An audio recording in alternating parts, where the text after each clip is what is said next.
Good afternoon from beautiful Brisbane, Australia. My name's Linda. I'm your certified trauma recovery coach, and welcome to Complex PTSD TV. If you're here for the first time, welcome. It's been a massive week. And so I thought it's Friday afternoon, I'll just duck in and I want to give you some information around validation, because it's not something that we find gets talked about a lot when it comes to complex PTSD and how it applies to us and what can be going on underneath as in our core, so that we can begin to change up what's happening for us emotionally. And more importantly, with validation, we need to acknowledge what's happening so that we can begin to reach out for help, and also so that we can begin to have healthier relationships as well. So if we grew up and our caretakers, caregivers, parents weren't validating how we were feeling, we actually didn't learn how to know how we were feeling. Does that make sense? So there was no language given to us. There was no roadmap around how to process our emotions.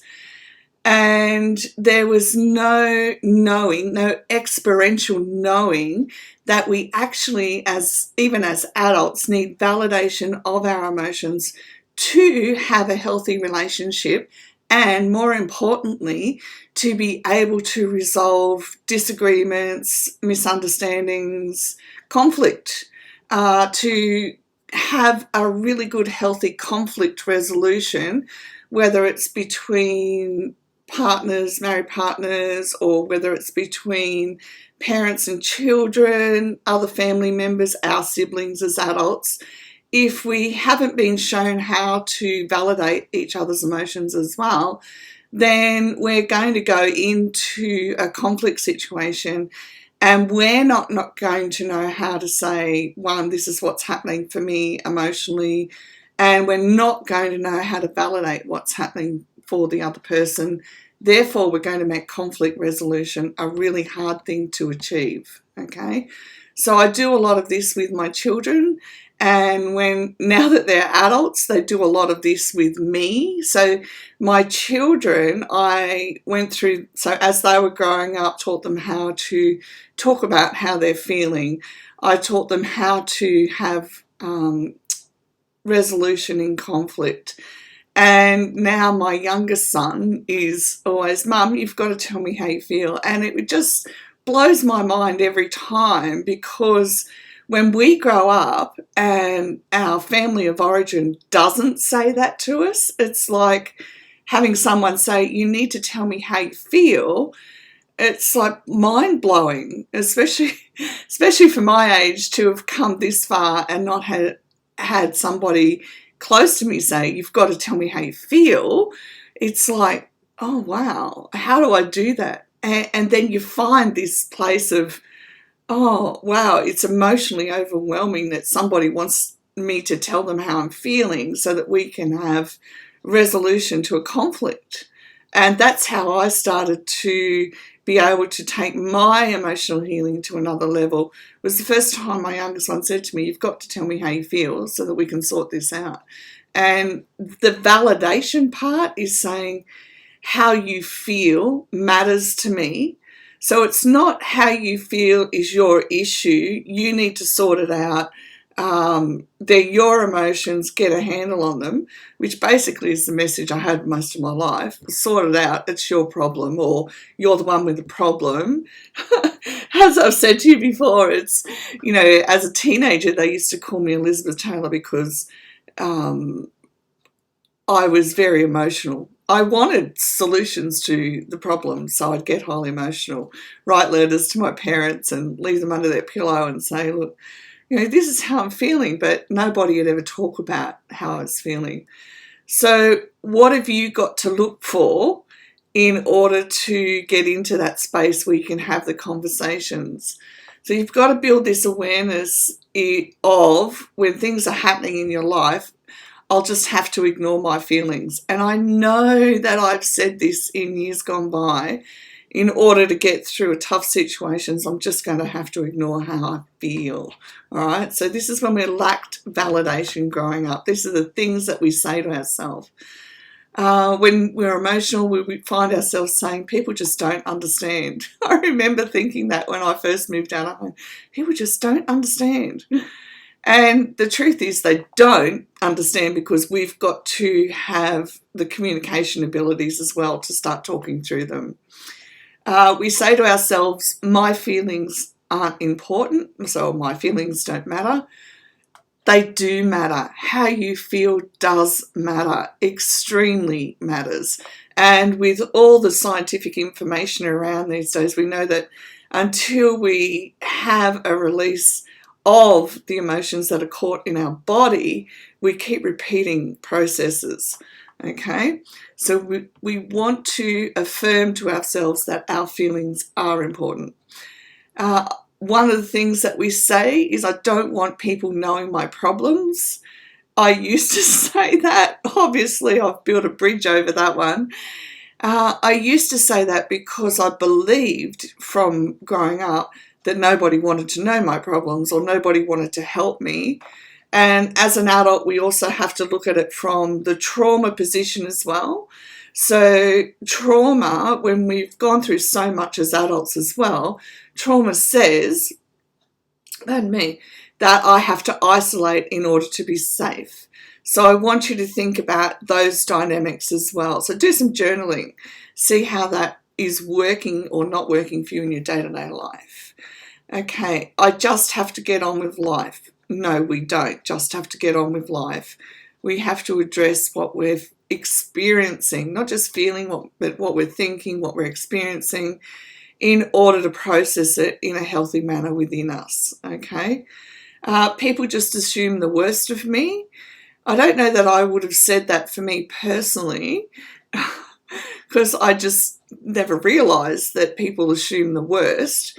And I've only just begun to understand how much people actually talk about you behind your back, because I'm not somebody that does that, but I'm becoming aware that people do a lot of this. I'd rather spend time talking to you about issues, what's happening in our life, what we're doing, what we're exploring. But for a lot of people, you will find that people just assume the worst of you. If they've assumed the worst of me, that's okay. I've not really spent time in that one, but I am very aware that you may be feeling that way as well. I shouldn't feel this way. I know I've said that to myself a lot, but I want you to think about this twist on it. When good things are happening and we can't feel good, and we know that I shouldn't feel this way, look at it from that context, because that's the trauma context as well, because we know that we should feel happy, or we should feel content or peace, or we should feel grateful, but we don't know what it is that's internal that's stopping us from being able to feel good, all right? To join in the joy. Now, that is a definite trauma response that you can work with a therapist, a trauma recovery coach, which I do, but whoever, take that information to your therapist or trauma recovery coach and say, I want to work on this because I want to know why my trauma response is stopping me from enjoying the joyful things that are happening in my life. All right, ask questions, and to be honest, that's one of the tough things that we do find hard to do, is to ask questions, because sometimes we don't know what question to ask. But I will put this list in the Free Resources Academy under infographics later today. And I want you to grab hold of it and go to your therapist, your trauma recovery coach. I want you to say to them, I want structures and strategies so that I can begin working on this. Because with complex trauma, we need experiential experiences. So we need to be able to watch our behavior, our experiences We need to watch and observe what's happening for us in order that we can begin to put structures and strategies in place to change up the experience, which rewires our brain. Okay, we've got to have our brain rewired in order that it stops going into safety survival mode and, sucking the joy out of our life, quite frankly. But it's a process and we can do it. That's the best thing. Do you ever think my feelings are bad? All right, that will definitely be a trauma response, because as children we were basically told don't have emotions, and that's a really big non-verbal cue from our family. So if you tried to talk to your family at any given point in time, not even about feelings. So one of my now funny stories, but wasn't at the time, was my mum used to get upset that I never cleaned the bathroom right, or the shower right. But it wouldn't matter what I did, she couldn't tell me what it was that I wasn't doing right. So there was no verbal communication. Oh, look, can you get this scourer or this cleaning product and do this in this area of the shower? Nothing. And I had her in several times one day, and I kept saying, I really want you to tell me what it is that I'm doing wrong, or it's obviously for her not good enough for her. And I was genuine about that. So think of a time in your family life when you've genuinely wanted to know something, all right? And the adult standing there literally can't communicate with you.